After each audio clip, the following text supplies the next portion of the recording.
Hey, what's up, everybody? My name is Patrick Mochi, and this is AI Me.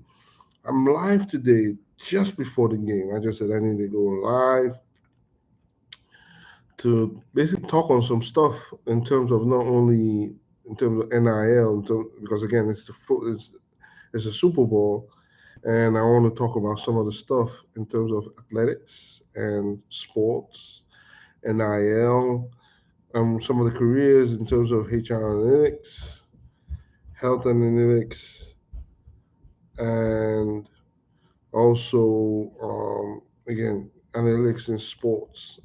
So I'm trying to just again this is a football, this is a big football game. Well, this is the best time to talk about NIL and all the stuff in there. So I'm live. So come on in. If I'm not talking to nobody, but hey, this will be also called after the live itself. So what's been going on in terms of news and AI? Everything's been blowing up in terms of AI. We had chat, and again, Chat GPT is still a big trend. Everybody's talking about Chat GPT. We had Google losing $100 billion trying to mimic a program in Chat GPT. But again, what one of the biggest problems was they didn't properly train the program with the right data sets, and it gave wrong results. And that's the problem. Like ChatGPT, it's still in experimental phase. They are gathering data to train it. But Google just rolled out a system that didn't train this um, program, and we have a problem. Google lost $100 billion because they didn't totally do their experiments well, and we have that's where the big problem is. Google lost $100 billion because they're trying to mimic ChatGPT without totally training their algorithm itself. So that's a big issue. But again, one of the big aspects of that's one of the big problems I'm seeing currently is in the area of AI. I recently did a survey. I also did research on how many minorities are in the field of AI and analytics. And when I did it, the result came out there were only 3% of minorities in the area of AI. AI only has 3%, only 3% of minorities in the area of AI and data analytics, and they pay a lot. So you have careers that range between paying between the ranges of 150 to I know quantitative research position pays 800K, and we're only 3% of minorities in this field. That's a problem. 3% of minorities in the AI field in a career field that pays approximately between the areas of 150K to 800K, and we're only 2% to 3% in that field. That's an issue, and that's an issue that needs to be looked at, resolved. Because again, this field is continuously growing. I'm in the field. I get offers. I got an offer 3 days ago that pays me around 200 and something K, and I rejected it again. But these are the kind of offers I get. But again, we're only 2% to 3% in this field. That's an issue. That needs to be addressed, and we need to address it again. When people say going into the AI field, you need a PhD, or you really don't need a PhD. What you need to understand is a grasp of mathematics, basic statistics. If you want to enter the area of business analytics, financial analytics, and all that, you just even security, cybersecurity. You just need basic statistics. You don't need to understand everything. All you need is basic understanding of statistics, the basics, mean, median, mean, range, outliers, standard deviation, the basics. You don't need to understand a whole lot. Then you can, if you then want to go into machine learning and all that, then you need to understand applied statistics, where you then delve into the algorithms that accompany predictions, like classification algorithms or regression algorithms or clustering algorithms, which you don't use most of the time because again it's used usually on unsupervised data. But then you go into deep learning and all of that. Those are when you want to go into machine learning. But getting into the data analytics, you don't need that much. All you need is basic understanding of statistics and then maybe learn some tools like Tableau or Power BI. And that's it. And you can get paid 120, 130, $150,000 just knowing the basics. And that's what we need to start looking into, understanding the basics. And I think I'm gonna start looking into how to start putting people learning the basics so they can go into these kind of fields. So, for instance, I mentioned one of my captions was HR analytics. There are a lot of people in the human resources field, and a lot of those human people in those human resources are facing a lot of job cuts. But there's something that nobody's telling people that if you're in the human resources field, you don't really need to jump away from human resources to go into tech. You can go into human resource analytics. I know for personally that someone gets paid $175,000 in human resources analytics. Probably. Can, can anybody hear me? Can you hear me? Hold on. Can you hear me? Hold on.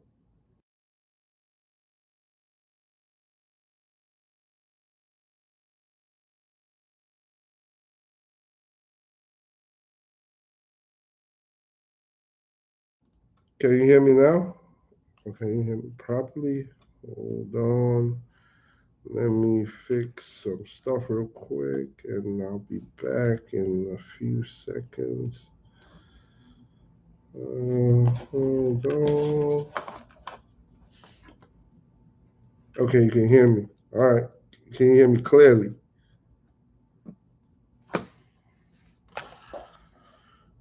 All right. If you can, that's fine. I thought I needed. All right.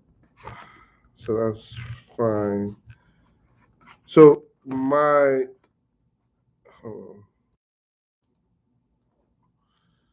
my my my goal is to get people. If you're in human resources, you don't. No, I'm good. I'm on YouTube. So if you're in human resources and you want to go into the tech side, you don't really need to go far. You can go to human resources analytics, and they pay 175. I know a lot of director positions in analytics and human resources that they just require 2 3 years experience in analytics, even a year experience in understanding what analytics is. But again, once they do even job cuts, those are the last roles they want to ever cut, human resources analytics, because the story of how data can tell how the human resources, how the whole company is basically moving through human resources data is invaluable. And the individuals who know how to interpret or understand that data set, they're more valuable than ever. So human resource analytics is a big field right now.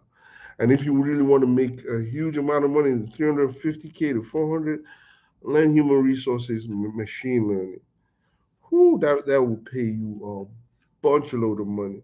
Understanding how to make predictions on resources, on human resources, how to predict where to find the best candidates, how to predict when you're going to start losing people, how to predict attrition rate, how to predict or know which resources to play, the prediction algorithms, how to basically automate the system, especially within human resources and learning machine learning.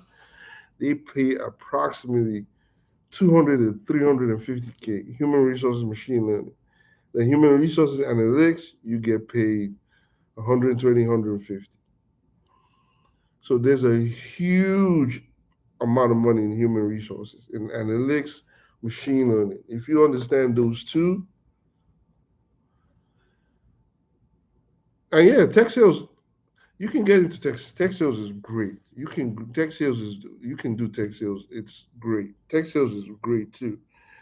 Going in tech sales is great. What I'm doing right now is giving avenues to any other podcast. You can go to tech sales, you can go to software engineering, you can go to data.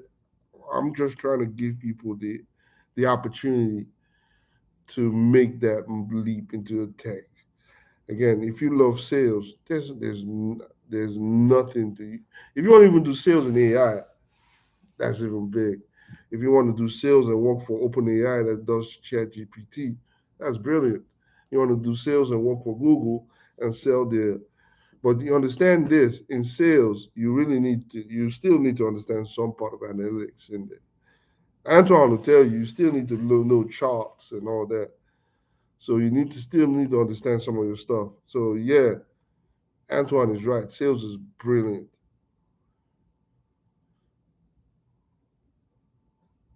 So sales is brilliant. So again, there are different routes in tech. There's sales, there's data, there's cyber, there's everything. Just pick one. Again, pick one route. That's all I'm saying. Pick one route, and I won't say stick to it to the because again, I picked a route in one route and I ended up here. My route was always thinking I'm going to be a petroleum engineer or something, but today I'm a AI expert. So what I'll say is, as you grow, things change, but just know how to pivot your skills to basically make it profitable. If it's tech sales, go into tech sales. Learn that prior, learn that aspect of it, learn it to the best of your ability, and continuously learn. Right now, I continuously learn. I have research papers because in the area of AI, it's always changing. I have research papers. I read research papers that came out yesterday.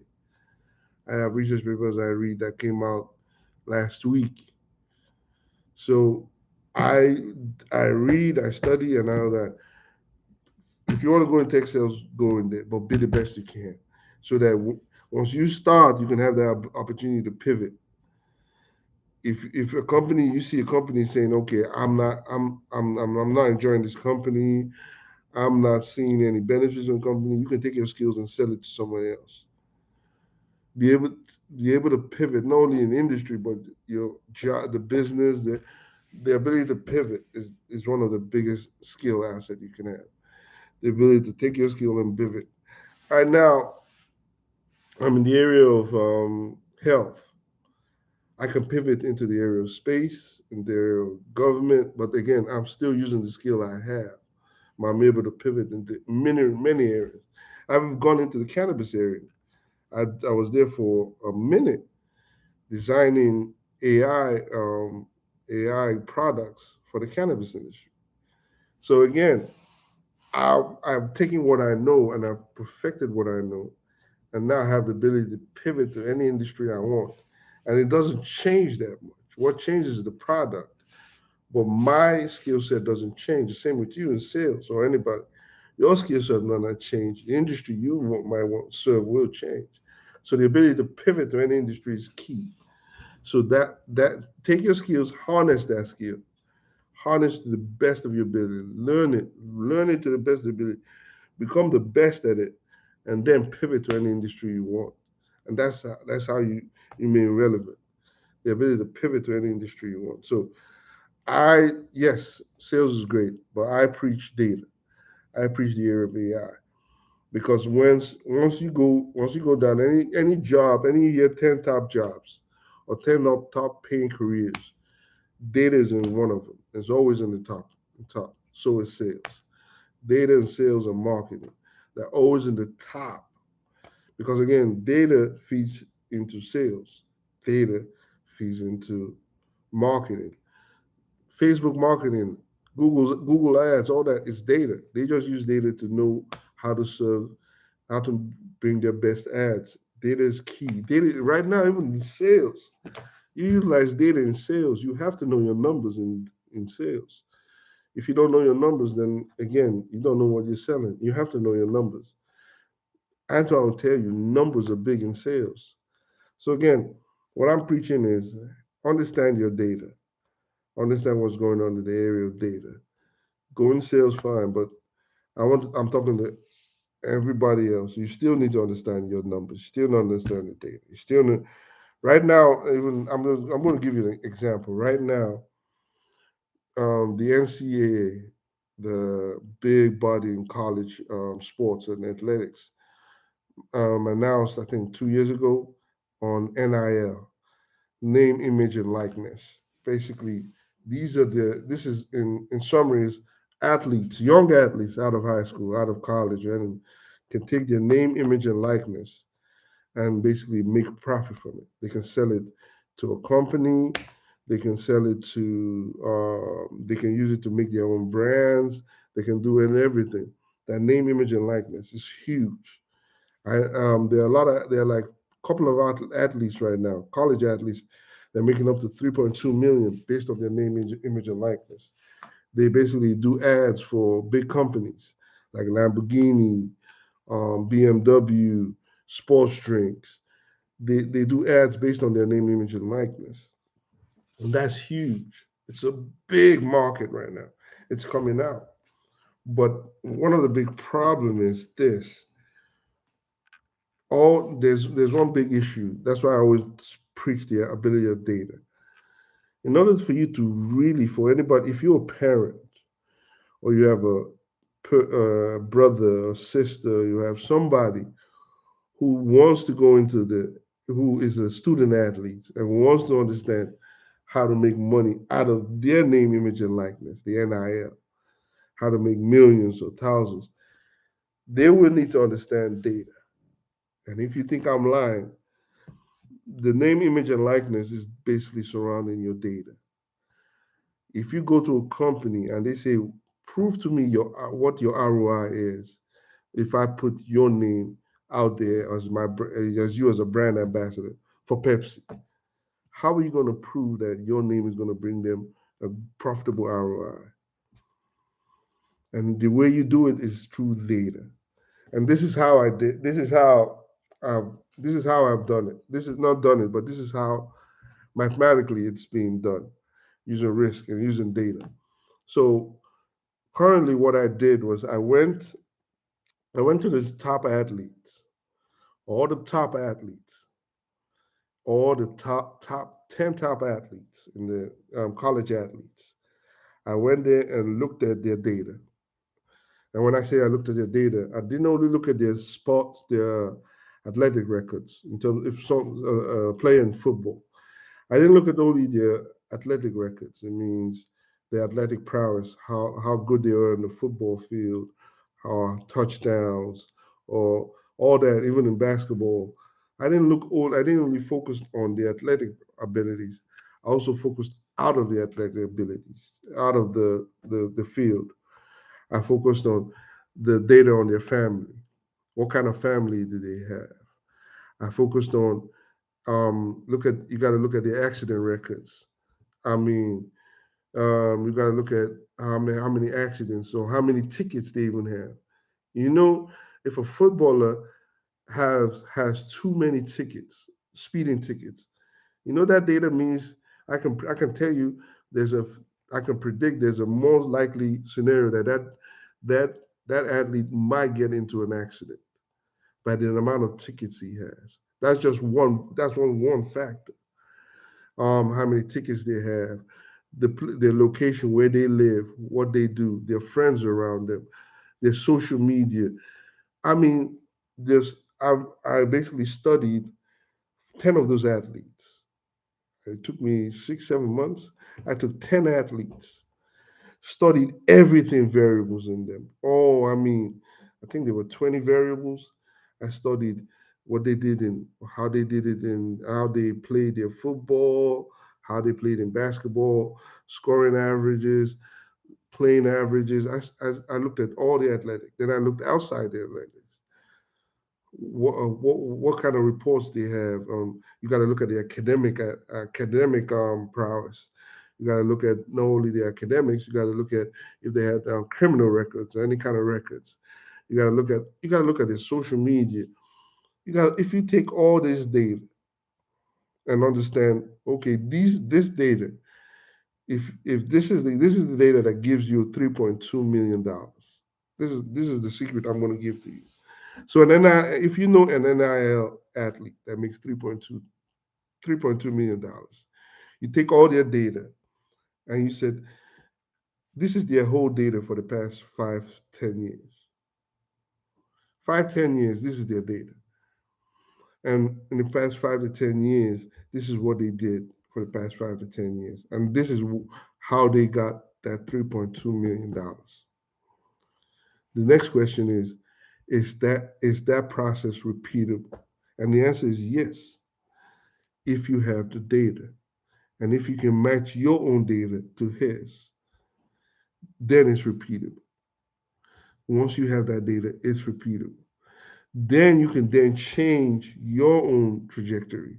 If you see where you're going wrong, you can then pivot and say, hey, my data in terms of athletic prowess is not matching his. I need to either be better or I need to practice more, or the way I'm doing academically is not the way this guy was doing when he was doing it his way.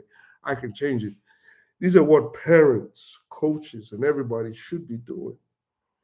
Because when you now become a college athlete and now you want to sell your name, image, and likeness to a company, and the company asks you, what is my ROI? This is where you have the advantage.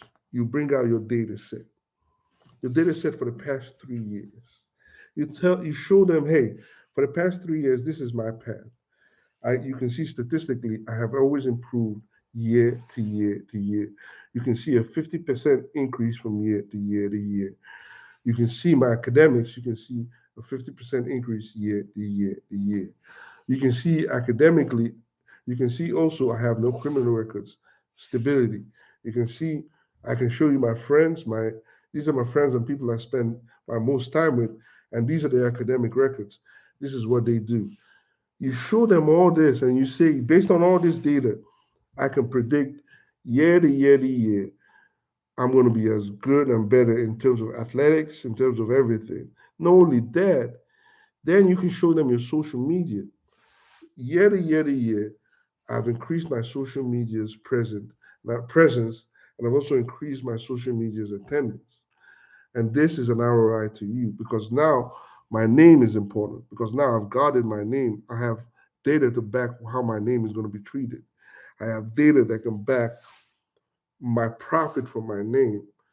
Then you can even run tests. I've run tests on my social media accounts on your products and all that and show them. I mean, there are ways you can really use your data to understand how to be a good student athlete and make profitable money from it. But what people are currently doing is not doing that. They're not understanding the data of if you're a student athlete, you should be understanding your data. Your name, image, and likeness is not your name, image, and likeness now is data. Your name, image, and likeness is not just knowing how to throw a football or knowing how to play a basketball or knowing how to swim. That's just 20%. Your name, image, and likeness now is like a credit score. You got to figure out what what in my name, image, like a credit score. What are the factors that are going to give me a perfect credit score? Or what are the factors that's going to give my name, image, likeness more money? How can I get three as an athlete? How can I get $3.2 million? This is why data is important. This is why I preach about data. If you know how to control your data as a student athlete, if you're a parent, and you want your child who's a good athlete to have accessibility, not only using scholarships, but now having brand deals from Nike, Adidas, and all that, they need to understand the data on name, image, and likeness. You should understand how that works. If you understand how that works, that's the biggest profitability you can get as a student athlete, or if you're a parent of a student or a student athlete, or brother or anybody. You should be preaching this. Understand your data. If you understand your data, you understand your worth. If you understand your data, you understand your worth. And this is even beyond a student athlete. Right now, if you understand your data, you understand your worth. I go, in fact, when I go to interviews, I go to interviews understanding my data. Then I understand my worth. If I go to interviews and they ask me questions, I give them answers in terms of quantifiable answers. How, hey, your last work, what was your best opportunity? What was the best? Why did they consider you the best AI professional? Because my generation rate from inception to final products is always at 80 to 90%. And my profitability rate, when I bring a new product, an AI product, I've seen a profitability rate of 80%, or I've increased their profitability rate by 50%. I have numbers backing data. Even as a sales rep, you need to understand the data. Data is key in everything now. So that's what I'm saying, and because why I brought the NILs, because we're going to watch a Super Bowl, and the future athletes in the Super Bowl need to understand where the area of sports is shifting to. The area of sports is shifting to big data. The area of sports is going to be big data in the future. The area of NIL, again, media. Soon, right now they have a lot of data scientists, a lot of data analytics on football. Right now in Super Bowl, most of the betting and sports betting is done by AI. Most of the sports betting, all this big sports betting, is done by AI predictions. They take past data from all these football players and all the teams currently playing and make a prediction of who's going to win. And they use machine learning and big data to predict this. Sports is basically now a data field. I know a lot of people right now making huge bets based on predictions made by data analysts and machine learning engineers on sports. Any of the sports betting platforms are run by AI, by algorithms that make predictions based on data from the football team, from both teams, taking their past data. The area of sports is now big data. Football is big data now. If you don't know now. Football is big data. Most teams have data scientist departments, data analyst departments, where they make predictions or predict how to basically beat the other team with data. Most teams right now, big data. So I just wanted to talk about NI. I talked about NIL and NCAA, and also I talked about human resources analytics. That if you're in human resources and everybody's talking about automation, you don't need to quit the human resource. Pivot. I talked about pivot into the human resource analytics, human resource data analytics. They pay 175K. If you're in human resources and you're tired of always being afraid of getting job cuts and all that, pivot into human resources analytics. If you really want to be staple in there, pivot into human resources machine learning. You will get paid 200, 300,000. Human resources machine learning, human resources analytics. I know personally someone who gets paid 175K doing human resources analytics. They learn basic statistics and they learn Tableau, and that's it. And they're making huge amount of money. Yeah, every time. Yeah, I would say it's too much math. You I think you're making it too complicated. It's not too much math. It's statistics. First things up, most of the math is statistics. Basics. It's not basic, but it's statistics. Apply statistics. And if you do it now, all you really, it's when I started the math, I started with this book, 100 pages of machine learning. That book broke down what machine learning is. And deep learning, I'll tell you, you need to master machine learning before you jump into deep learning. I went to deep learning. It took me a year to master machine learning. Then it took me 2 years to master deep learning, and I did reinforcement learning. It took me approximately 3 years, 3 to 4 years, to master every aspect of machine learning, deep learning, reinforcement learning, and I'm still learning till today. I haven't finished. I won't say I'm a thorough, but I know a lot. To be dangerous, I'm sure when I go anywhere, I've worked with places with satellites. I've worked with humans in terms of application. But again, the math is there. But if you understand the basics, you can build upon it quickly. You understand regression, mx plus b. Start with that. Just start with the regression. And everybody did mx plus b in high school. You did mx plus b, a simple regression analysis. Start with that and build up. The basis of deep learning is mx plus b.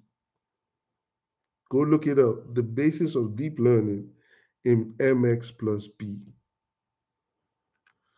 So right now, so I'm not going in depth in terms of deep learning. This is not, but I'm just talking about sports. How NIL and all these sports games are data driven. Sports betting, it's data driven. I know a lot of people in sports betting right now are doing basic regression on how to predict who will win the Super Bowl based on their stats, based on the best players, based on different arrangement of the players itself, and then throwing out statistics on best who will win based on their past results. And this is what they use data to do it. This is what they do. I've done prediction analysis on teams on how to best beat a team play. And I'll give you a secret. Most of these sports are not only using what data in the field, they're using data outside the field. Psychologists. You know the best way to beat LeBron James is not on the field, it's out of the field. The best way to beat LeBron James is not on the field, it's out of the field.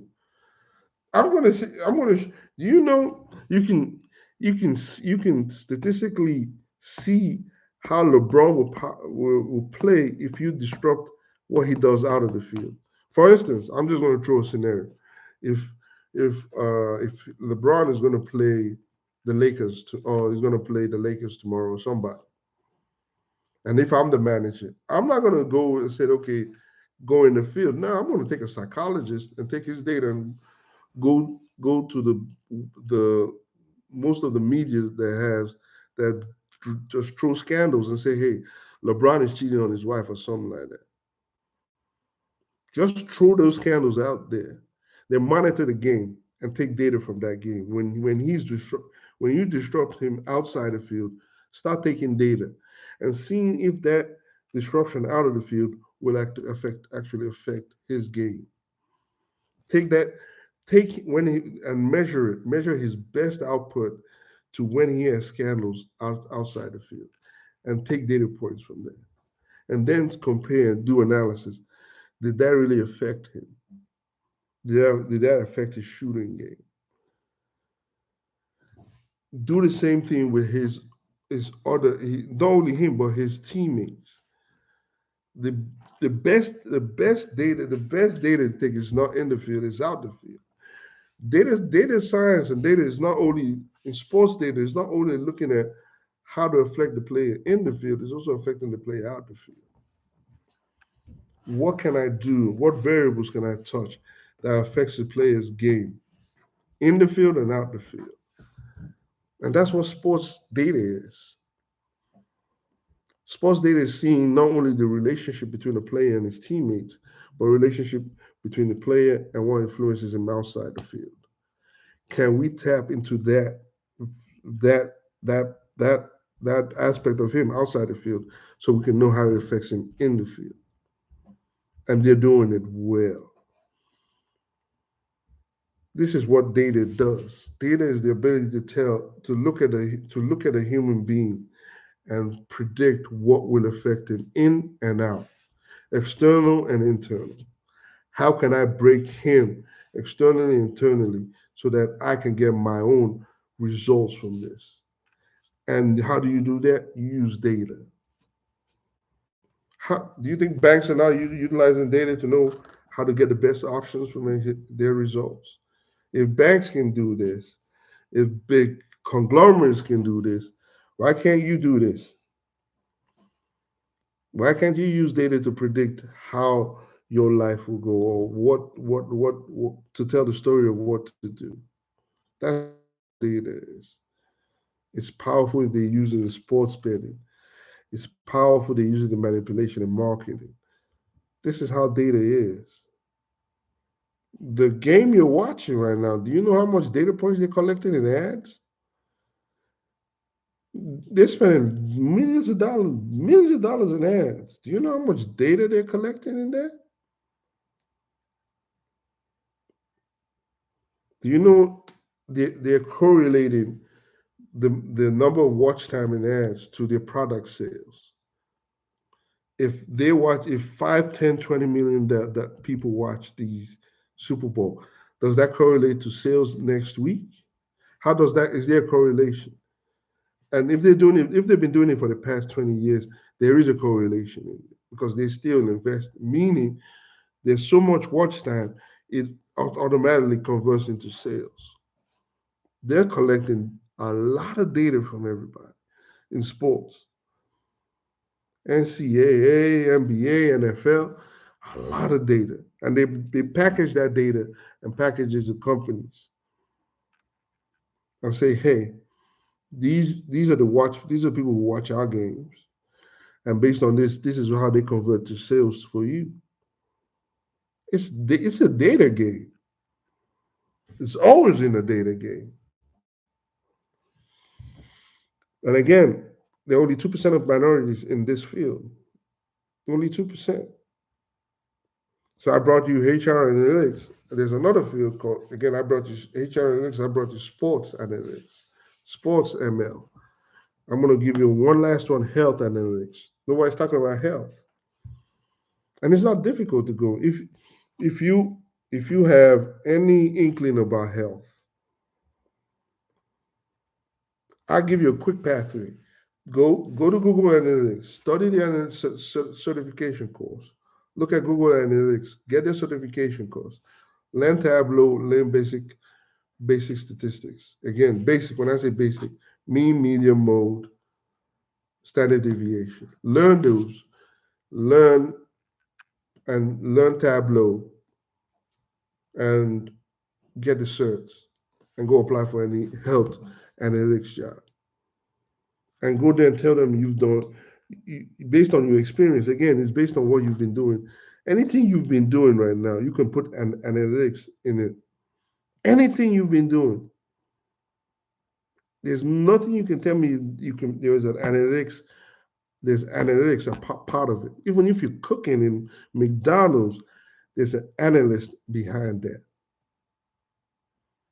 Someone who picks fries in McDonald's, there's an analyst behind it because the logistics around how that cooking occurs, an analyst takes data and all that, and also takes data on how many people go through the drive-through versus how many people come into the store.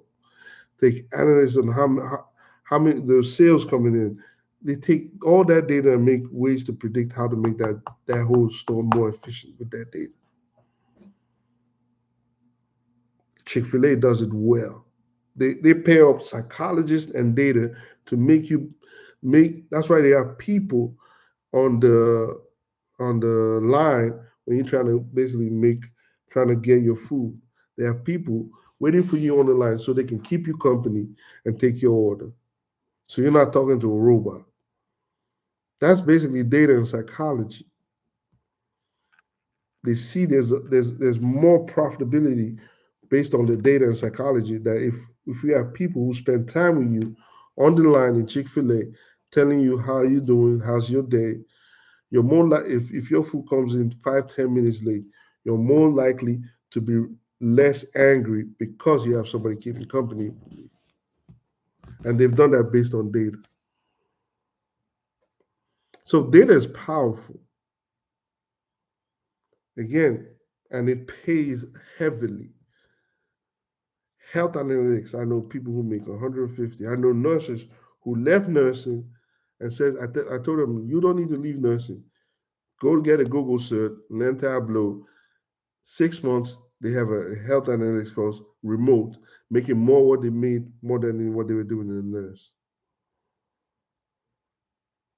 I know a research analyst right now that made more than what she was making as a nurse, and she working remote, making what, 170 as a research analyst. She took what she left. She didn't leave the nursing. She just took her nursing degree, went to get a Google cert, learned Tableau, applied, and she got 175K remote, taking it easy at home, no stress. And the problem is, we as people, we're not in this that much. But what I want to promote is, I want to promote people to go into this analytics side, into HR, anything you like. If you, in short, go into tech. But what I'm promoting is the data side. If you so right now, I can I can sit down and talk to anybody about sports, and they'll tell me about all the stats, all the stuff, and they can tell me someone else's stat from high school to this. They can tell me all that. But the question I ask them is, you know all these stats. Can you make a prediction based on all these stats on what will happen in the next 2 years if this individual does this, this, this? The person says, I don't know. But you know all the stats for what reason? If I want to know someone's stats, it's to make a prediction. We're using mathematical equations.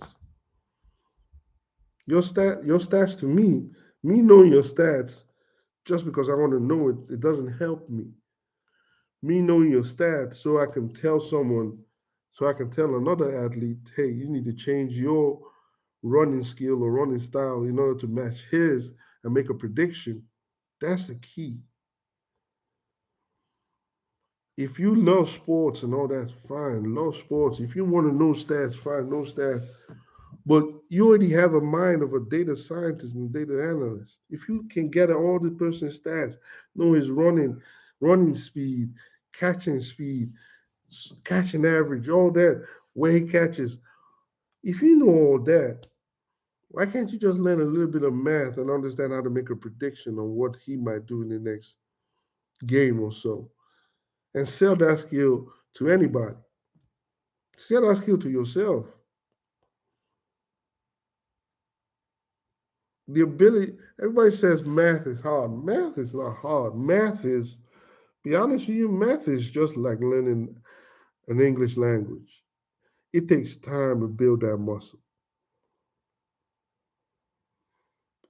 People, to be honest with you, when I started, I hated math.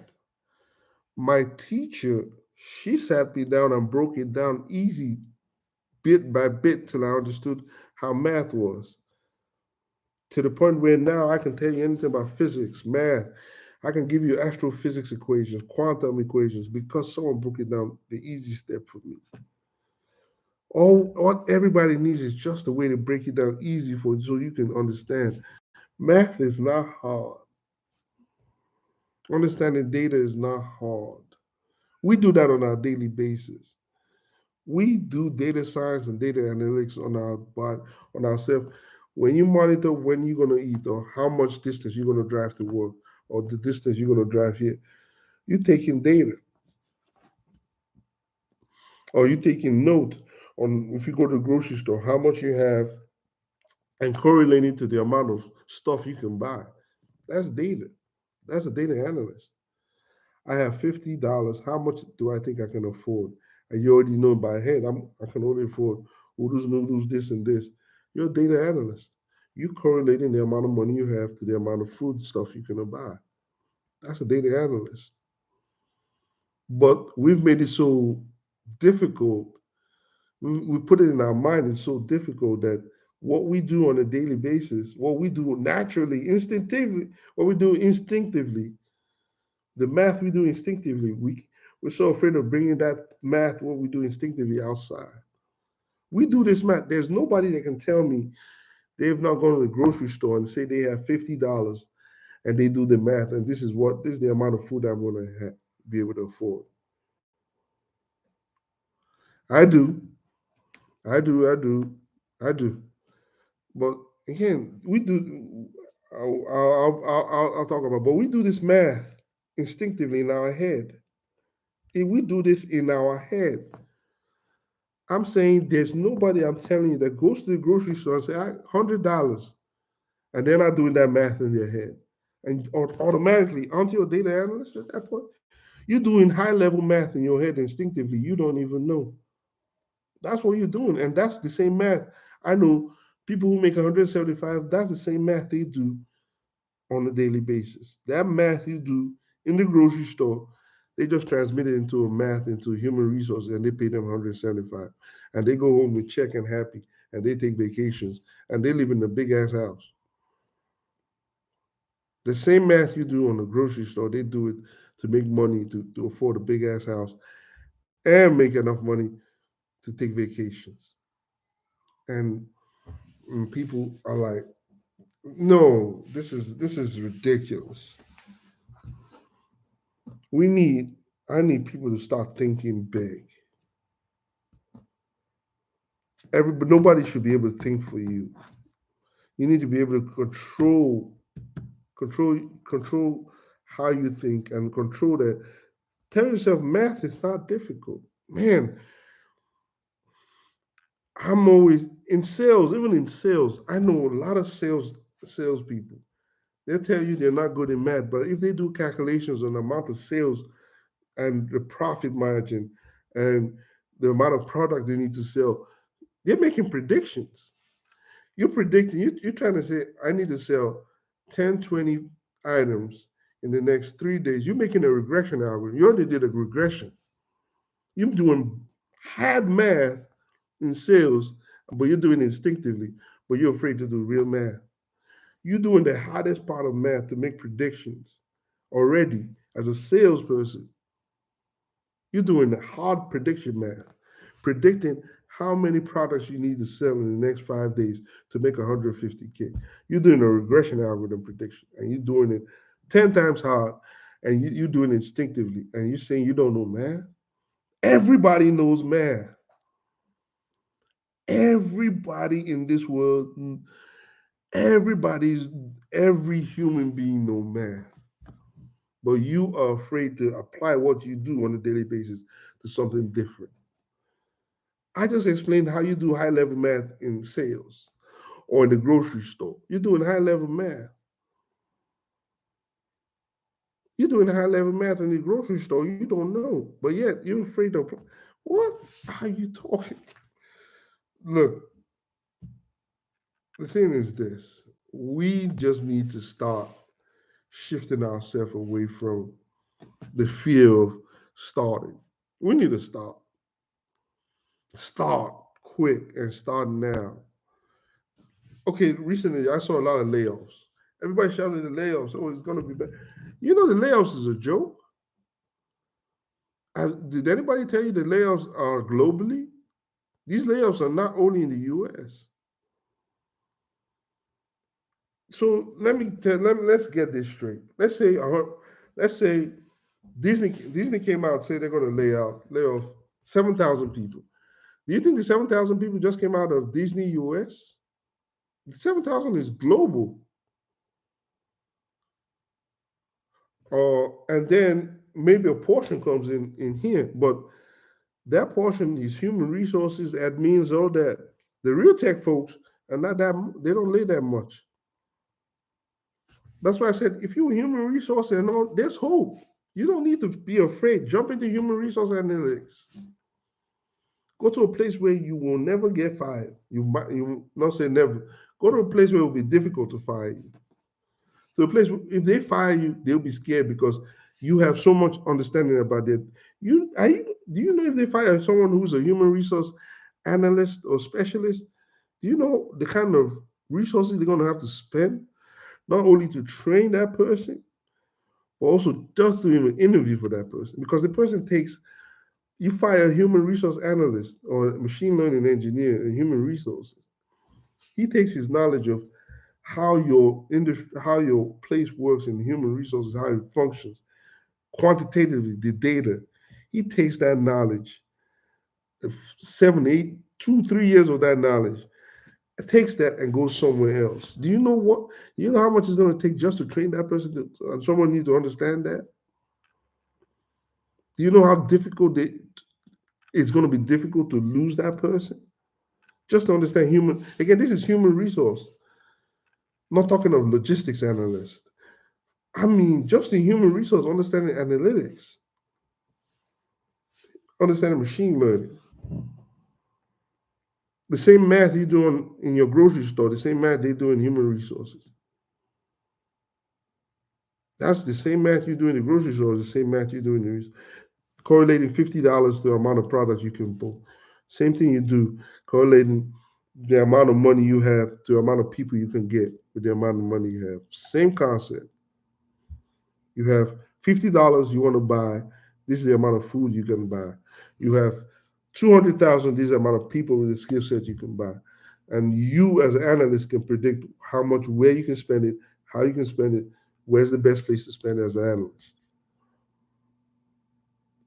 Same concept. I just broke it down. Same concept.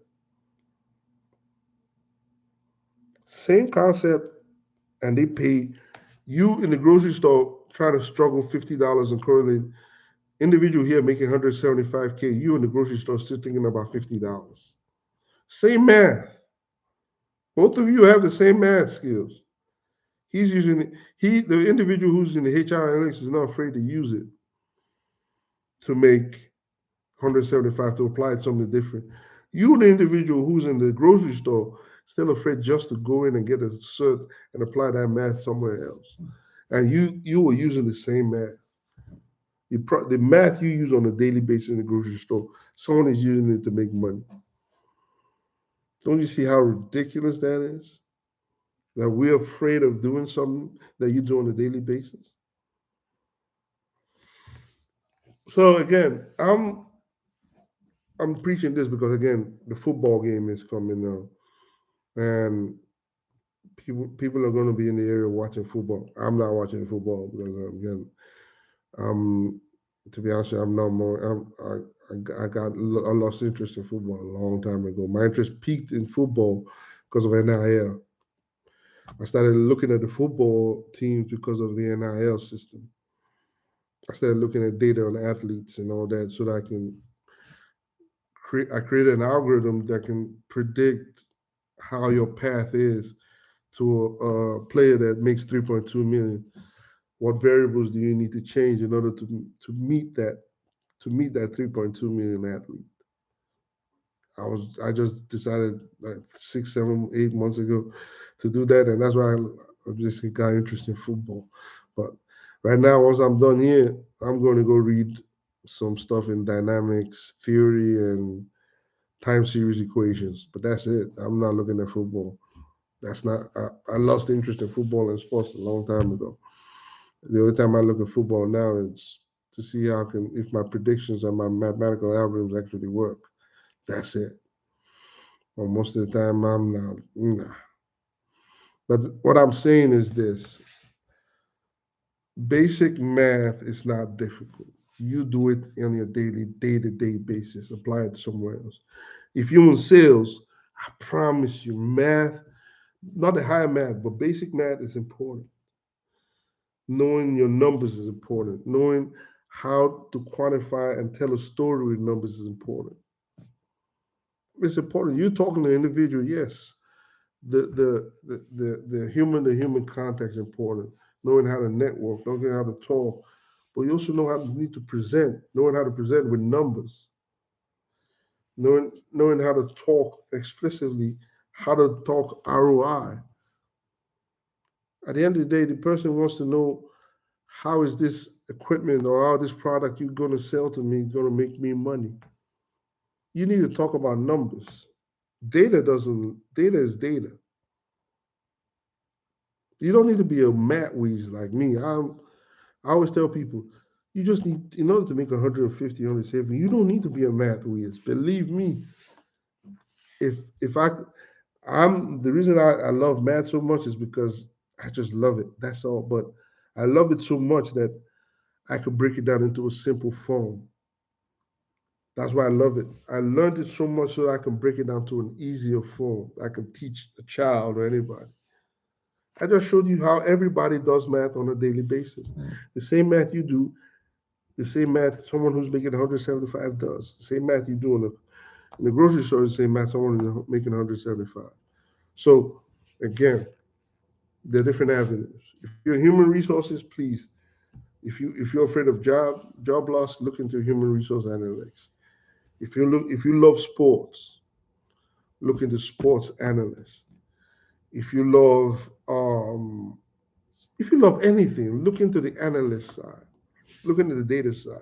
Education, there's the analysts that work with the educational department.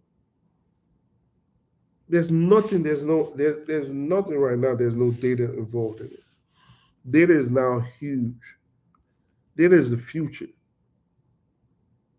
So if you're watching, just look at me. When I'm watching Super, if I'm when I'm when, if I'm going to watch the Super Bowl, what I'm watching is I'm looking at how my mind is.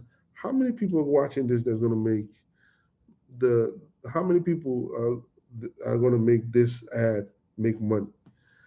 What's the conversion rate between people who are watching it to product sales? What I'm watching, I'm like, okay, how many people are watching? What kind of data are they collecting? What kind of data is NFL collecting? Are they collecting watch time and watch view? People who are watching, are they collecting attendance? Are they collecting metrics in terms of women to men ratio? Are they collecting family ratio, international increase in international view, domestic views drop down?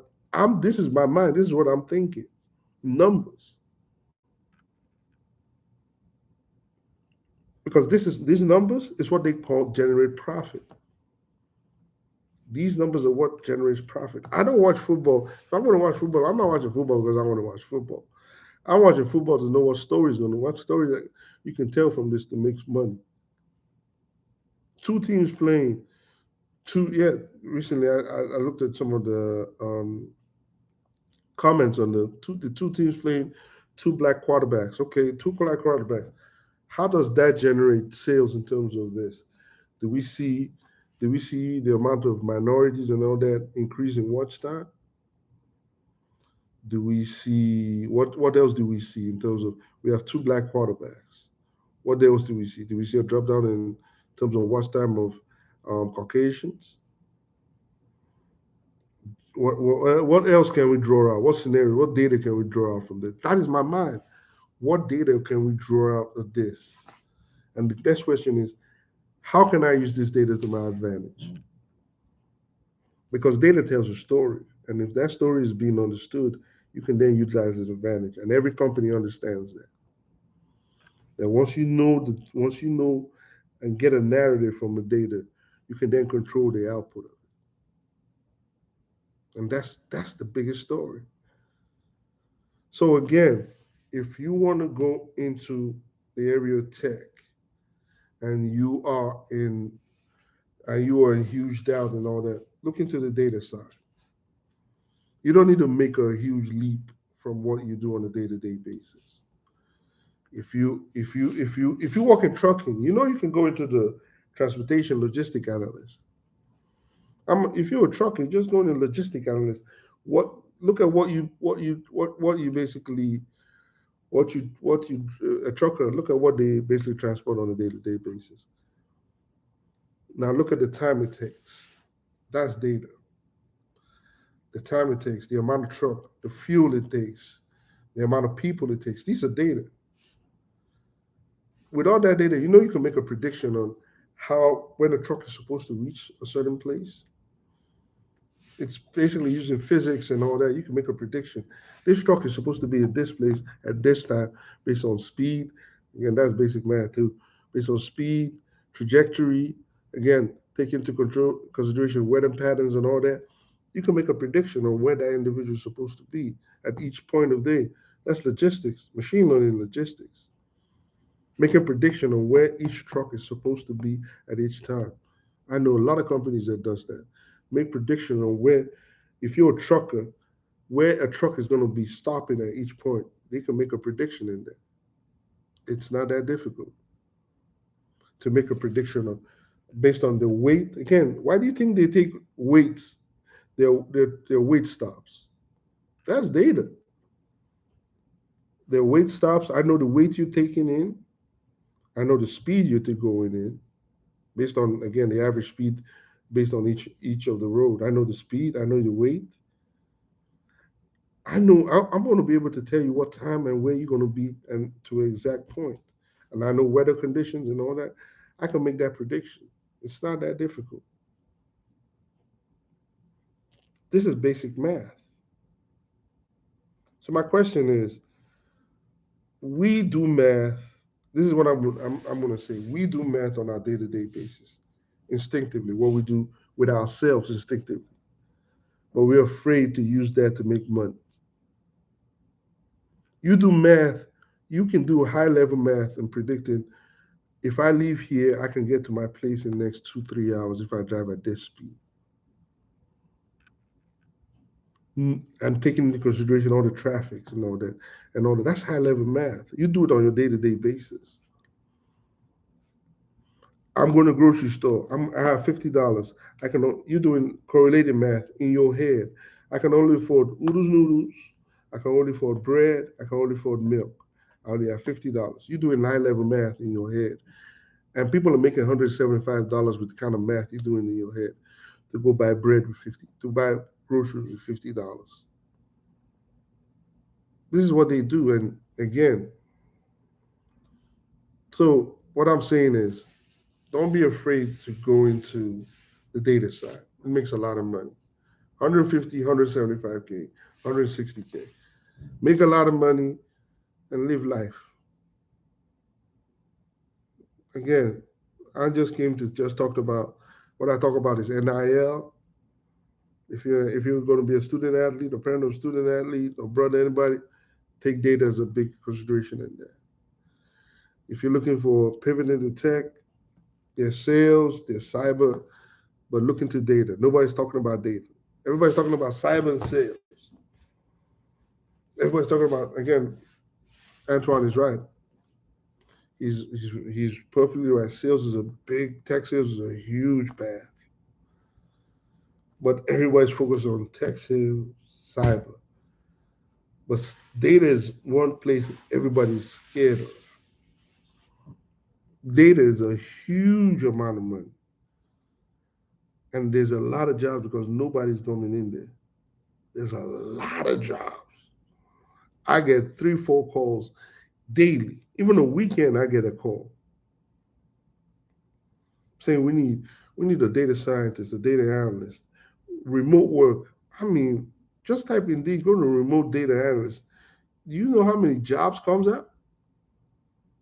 Mayo Clinic. I just saw a job in Mayo Clinic that pays 175, 185K, looking for a data analyst. Mayo Clinic, remote, full remote. Mayo Clinic in Florida, full remote, 175, 185K, data analyst. So again, even in cyber, if you go into cyber, you start with a SOC. So the SOC, it's a data analyst position.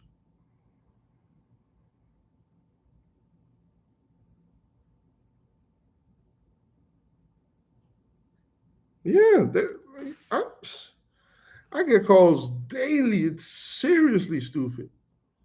Nobody's, everybody's, man. I can show you I wish I wanted, but I'm not gonna. I just got the email about the 200 and something K job. I'm like, I don't want it. Just send it. I can show you numerous offers and emails I got 175, 180, 200. I can show you all that email. I'm like, I don't want it.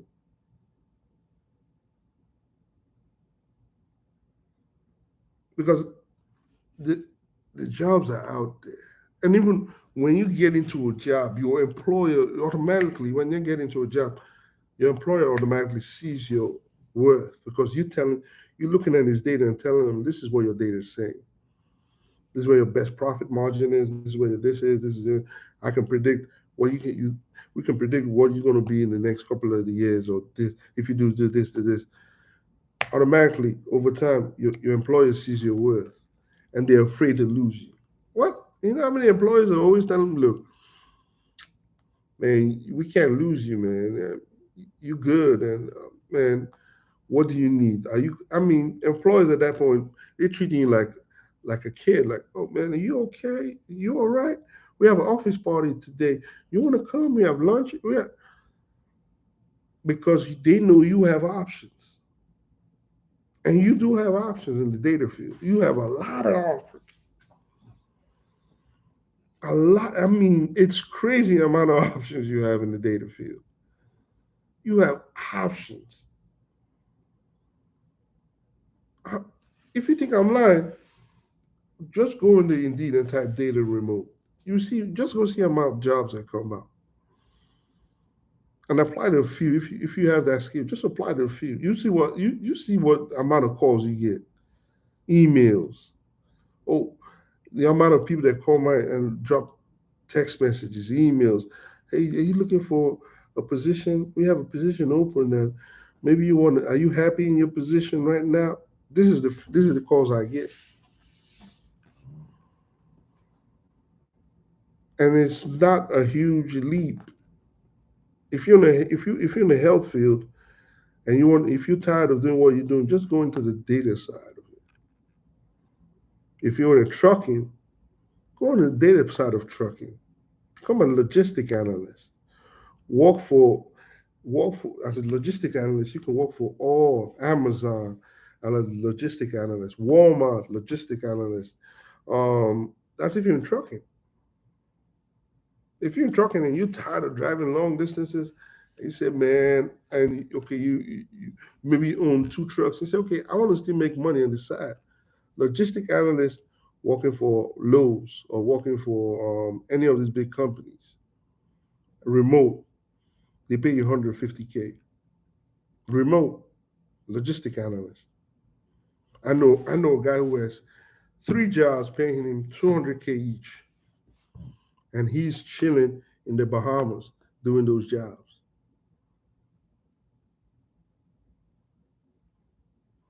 200 and 300K each, chilling, remote. Everybody saying, oh, they're trying to get people back remote. And I'm laughing. I said, where? How? They want you back. I'm laughing. I'm like, with the jobs I'm seeing, they want you in remote. They don't even want you back. A couple of my friends are in remote jobs. They don't want, if they tell them we don't want you back, they said, okay, I quit. They have a job in 2 weeks. And the layoffs, please, the layoffs are a joke. The layoffs, again, I'll say this, the layoffs, look at this. All the jobs that are being lost are not lost in the United States, they're lost globally.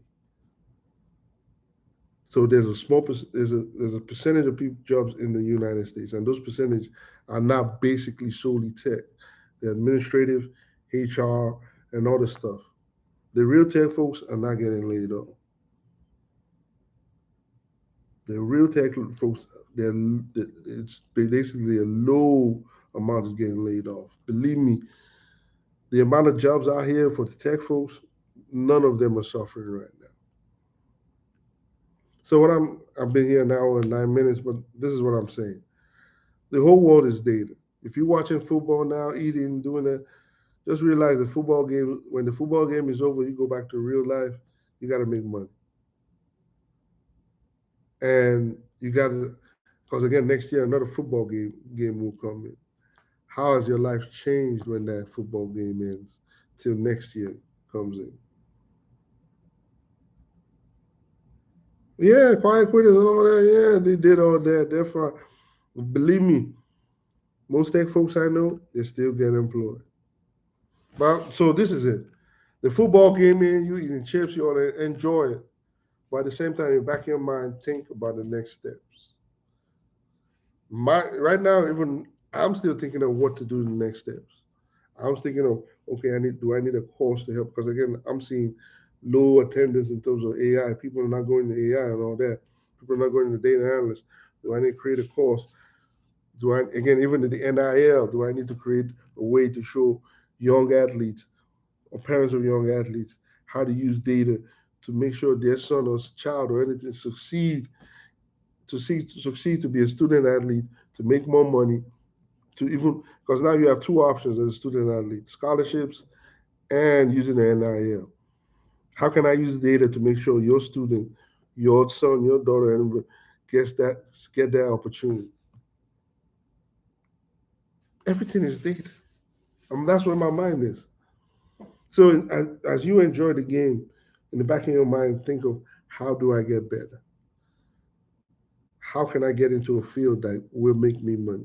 HR, if you're HR, how can I be expendable? Can I go into the tech side? Yes. Can I go into the analytics side? Yes. And while you're there, can I go into machine learning? Yes. If you're a trucker, if you're tired of driving trucks 24/7 and going far distance, how can I use my trucking experience to go into? Can I use it? Yes. If you're a trucker, you can go into logistics. Your experience is not your experience is valid. You can use your experience into a logistics, learn analytics and logistics, and become paid. You know, if you learn analytics and go and your trucking experience and go to a company and say yes, and say, look, I have 15 years in logistics. Yes, as a trucker, you're in logistics, and you understand analytics. You understand. Oh, when I was doing this, I understand how to use weather patterns to predict how I can go from one place to the other, time scale intervals, all that good stuff, average mean drive, all that stuff.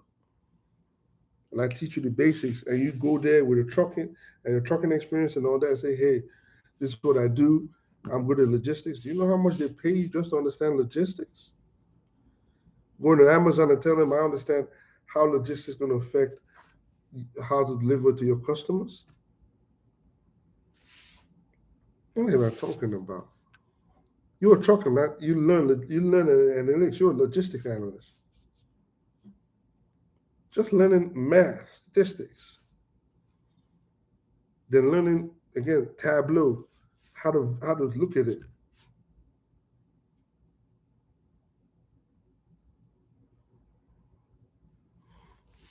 So it's yeah, we everybody listen. Antoine, I always look at Antoine as someone I'm also aspiring to be. He chose his path in terms of sales, and he's going through it and working through it and growing it. And I'm going through my own path into AI and growing into it. Everybody has to just go in and grow into it and learn how to become big and grow into it. Become become the expert in your field. Understand your past experiences can help you with again nurses. I know nurses who go into health analysts based on their background. Truckers, logistic analysts. Anything you go, I know people who've worked in fast food. If you work in fast food, do you know if you learn basic statistics, you can go in there and tell them you're an analyst. If you the other amount of people that goes through the fast food line, just monitoring and say, hey, when I used to work in McDonald's in the fast food line, I saw and I took account the amount of people that came in there and the time they came in, which time, which people had, people that you can go in and say, hey, in the afternoon during lunchtime, there's a huge amount of people and all that, and then take them where they came from, and all that's just analytics. Understanding the amount of people that come through the drive-through, or the amount of people that go into the building to eat, at what time they come, at what time you have the heavy flow, of people coming in, at what time, at midnight, or or when they have a big event, how you can see the flow of people that come into the eat, how much food you spend on each day. All that is analyst. The amount of food you spend on a daily basis, the profit, the amount of money you make, the amount of fries. If I was an individual cooking 7 fries in there, I by the time I teach you, this is the stuff you when you go for an interview, you say, look, I've been an analyst and I walked in drive-through. I was in charge of knowing the amount of people in there and all that, and also controlling logistics, controlling using numbers to control the amount of time each person has to spend on the fry or amount of food each time each burger has to spend 2 minutes on the fry in order to be man the amount of time you it's all quantifiable data. The amount of people that has to go through the drive-through, the amount of time the cook has to spend on cooking fries and all that, versus the amount of time people. I mean, it's all data. And if you, as an individual, understand data and looking at it, you can then go to any company and say, "Look, I worked in the drive-through as an analyst. I was an individual who looked at every data point, looked at every point, and found where the weaknesses are in each of those, where they had the weaknesses, and figured out how to make it better, how to make it more efficient." I tell you, I'm not going to hire you. You walk at McDonald's and you say, look, based on the amount of times they asked for an ice cream machine, I saw that we were losing more money in the ice cream machine because it wasn't operation. I was the individual who spotted the inefficiency in the drive-through line. If we had two more people serving in that line, I saw a more efficient um, throughput of people going into our stores, and I saw more profit margins. Going. You're an analyst at that point because everything is quantifiable. You saw everything in terms of numbers, and it's not difficult to teach anybody that. We relate it to what you do. If I can teach someone who works in in the fast food industry in the cashier line how to do this, it's easy. It never works. It doesn't. It doesn't. But I know someone I knew someone who looked at it and said, look, the amount of profit that ice cream machine isn't working versus the amount of people we're losing money. And that person moved into an analyst role just by just by taking down the amount of people, writing down, hey, in a day I get like 20 requests and 20 requests by the amount of money being spent in that machine and the other, we could have repaired that machine and still get more profit margin from it. That guy's an analyst now. That's the simple math. We're missing that people are doing are making a huge amount of money and growing their careers, and that's what we should do. So again, I spent an hour and 17 minutes in here. What am I saying? Pivot into tech, but pivot it with what you know. You don't need to abandon what you know and say, hey, but pivot into what you know. You love sports, you can become a sports analyst. You can even create a YouTube and become a sports analyst. Understand and become really, and if you want to become really deadly, understand the math behind it. If you really want to be entertaining as a sportscaster, understand the math behind it. If you understand the math and tell, look, I can, based on this stats and all that, you understand the math behind it. If you're a good sportscaster, understand the math behind it, you can be deadly. So this is what it is. Enjoy the Super Bowl, but at the same time, figure out what path you want to follow in tech. If it's sales, my good friend and good brother Antoine, he'll guide you right into sales. If you want to go into cybersecurity, I got Professor Black Ops, Chicago Security. They can give you tips on cybersecurity. If you want to go into data, I'm here for you.